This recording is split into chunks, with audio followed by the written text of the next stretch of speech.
जिज्ञासा रख रही हैं, पूज्य गुरुदेव आपके श्री चरणों में त्रैवार नमोस्तु।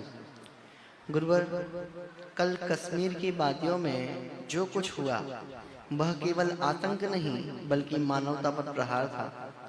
26 मासूम पर्यटक मारे गए और उनकी एकमात्र गलती यह थी कि वे किसी विशेष धर्म से थे।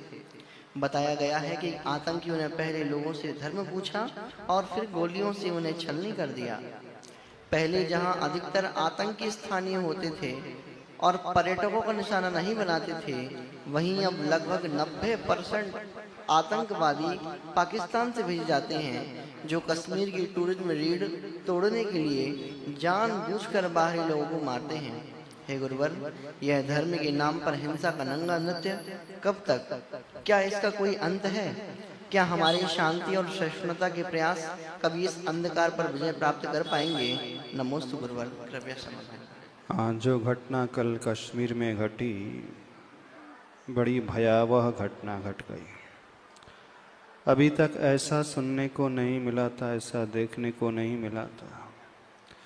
धर्म के नाम पर एक एक को चुन चुन करके गोली से उड़ा दिया गया। जो धर्म का, उस विशेष धर्म का पालन नहीं करते थे, पहले पूछा गया यदि आप हिंदू हो तो उसे मार दिया गया। और बर्बरता इतनी, कपड़े उतरवा करके देखा गया, चेक किया गया, फिर मारा गया। ऐसी घटना को सुनकर के दिल एकदम दहल उठता है। राष्ट्र धर्म सभी धर्मों से सबसे पहले आता है। ऐसे समय सभी भारतवासियों को एकता का परिचय देकर इसका मुंह तोड़ जवाब देना चाहिए। ये हिंसा नहीं कहलाएगी, बल्कि धर्म की रक्षा के लिए यही अहिंसक कदम माना जाएगा। आज कश्मीर में ये कदम उठाया गया है। आए दिनों ऐसी घटना बंगाल आदि में भी होने लगी है।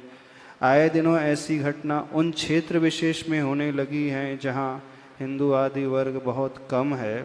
तो ऐसे समय पूरे देशवासियों को एकता के सूत्र में बनकर के भारतीय सरकार का सहयोग करना चाहिए। यदि आज ये घटना यहाँ घट रही है तो हो सकता है आने वाले 5 साल 10 साल में इस क्षेत्र में भी घट सकती है। और जब जगह जगह ऐसी घटना घटने लगेगी तो आप ना धर्म का पालन कर पाओगे, ना अहिंसा को निभा पाओगे, ना मंदिर जा पाओगे, ना पूजन कर पाओगे, ना आपके गुरु यहाँ पर रह पाएंगे, ना शास्त्र रह पाएंगे।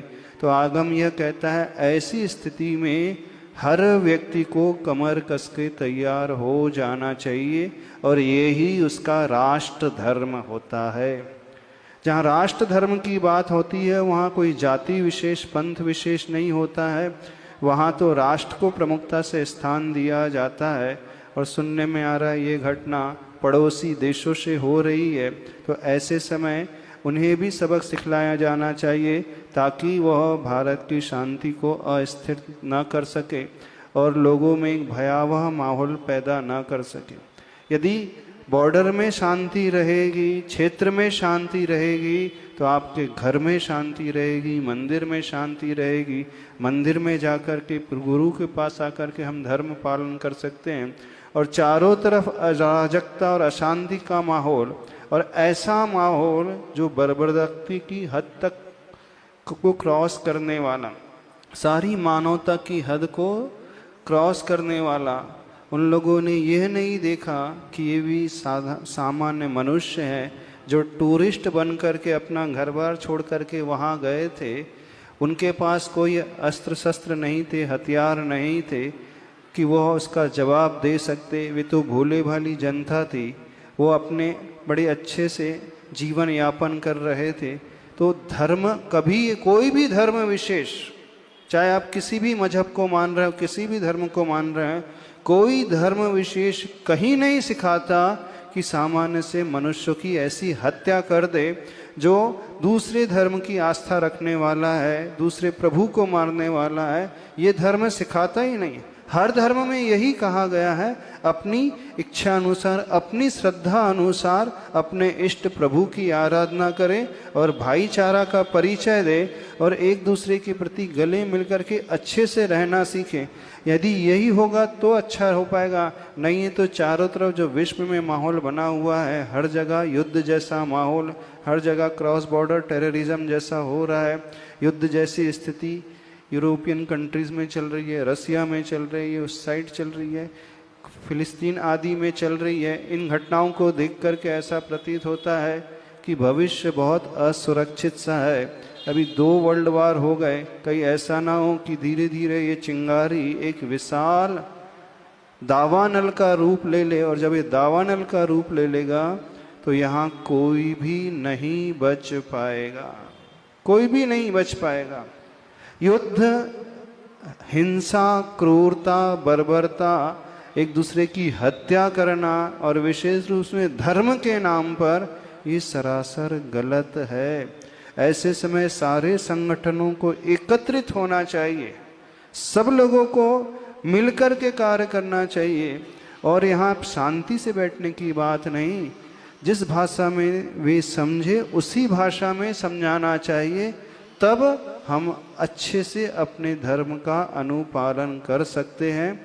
तो सबको इसकी निंदा सिर्फ शब्दों से ही नहीं करना चाहिए, ऐसी भावना भाना चाहिए और प्रेशर करना चाहिए ताकि इस प्रकार का एक्शन लिया जाए, भविष्य में इस प्रकार की दुर्घटना न घट सके। क्योंकि भारत देश बहुत बड़ा देश है और हर धर्म को मानने वाले, हर मजहब को मानने वाले, उनकी आस्था भिन्न भिन्न है।